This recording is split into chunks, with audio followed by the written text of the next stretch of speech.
ఈ మంచినీళ్ళు ఎలా ఉన్నాయండి? చెప్పండి, ఏ రంగులో? రంగు చెప్పడమే. నేను అడుగుతున్నప్పుడు చెప్తూ ఉండండి అంతే. ఎలా ఉన్నాయి? తెల్లగా మంచి నీళ్లు పోస్తున్నాను, తెల్లగా ఉన్నాయి. ఇది తెల్లగా ఉన్నాయి నీళ్లు కాదు సుమా. ఇవి ఏమిటంటే ఇది మన మనసు, మన మెదడు, మన ఆలోచన.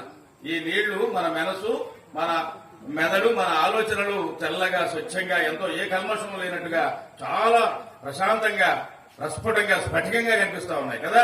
అవునా కదా? ఇప్పుడు ఈ నీళ్లలోకి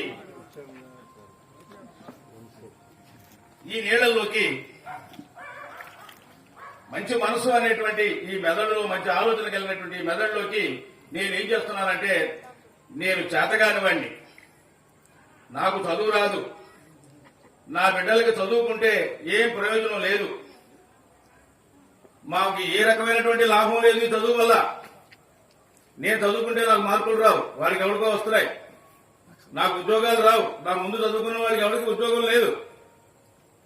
నేను పనికి వెళ్ళివ్వండి, నాకు ఏ రకంగా కూడా ప్రయోజనం లేదు ఈ చదువు వల్ల. నేను చదువుకుంటే ఏం బాగుపడినా వేస్ట్. అమ్మా నేను కూడా కూలి పనికి వచ్చేస్తా, ఏం లేదు, జలుబుని చూసుకుంటూ కూర్చుంటా, నేనేమి చేయను, నాకేం అక్కర్లేదు. ఎన్ని రకాల చెడు ఆలోచనలతో ఈ మంచి మనసు, ఈ మంచి మెదడు రంగు మారిపోయిందా లేదండి? ఈ మారిపోయినటువంటి ఈ మనసుని, ఈ కలుషితాన్ని, ఈ కాలుష్యాన్ని మళ్లీ మనం స్వచ్ఛంగా చల్లటి మనసులాగా మంచి ఆలోచనలు అనేటువంటి ఎన్ని పంపితే, నేను మహా అయితే ఒక 10 పంపానేమో, చెడ్డ అలవాట్లు, చెడ్డ మాటల్ని 10 పంపానేమో ఈ నెలలోకి. ఈ బ్రెయిన్ అంతా ఖాళీ అయిపోయింది. ఇప్పుడు నేను ఎన్ని మంచి మాటలు చెప్తే ఈ బ్రెయిన్ అంతా స్వచ్ఛంగా, తెల్లగా, మళ్లీ మునుపటి తెల్లదనాన్ని తీసుకొస్తుందో మళ్లీ ఒకసారి చూద్దాం. రెడీ?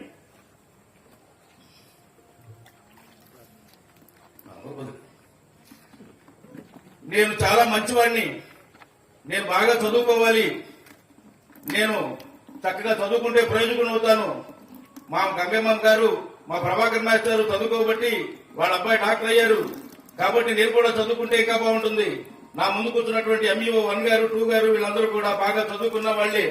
వాళ్ళు కూడా చదువుకోబట్టే ఈ స్థాయిలో ఉన్నారు. అలాగే మేడం గారు, భవానీ గారు ఇందాక చెప్పినటువంటి ఆ మాటలు వారి యొక్క కష్టాన్ని, వాళ్ళ సంతోషాన్ని, వాళ్ళ బాధలను అన్నింటినీ తెలియజేస్తున్నాయి. నేను చదువుకుంటే నా కోసమే కాకుండా నా కుటుంబం కోసం ఉపయోగపడతాను. నేను చదువుకుంటే నా కుటుంబం కోసమే కాకుండా నా గ్రామం కోసం కూడా ఉపయోగపడతాను. అలాగే నేను చదువుకుంటే నా చుట్టుపక్కల వాళ్ళందరికీ నేను ప్రోత్సహించగలుగుతాను, అందరినీ మార్చగలుగుతాను. నేను కలెక్టర్ అవుతానేమో, నేను బాగా చదువుకుంటే పెద్ద ఆఫీసర్ని అవుతాను, మంచి ఉద్యోగం చేస్తాను.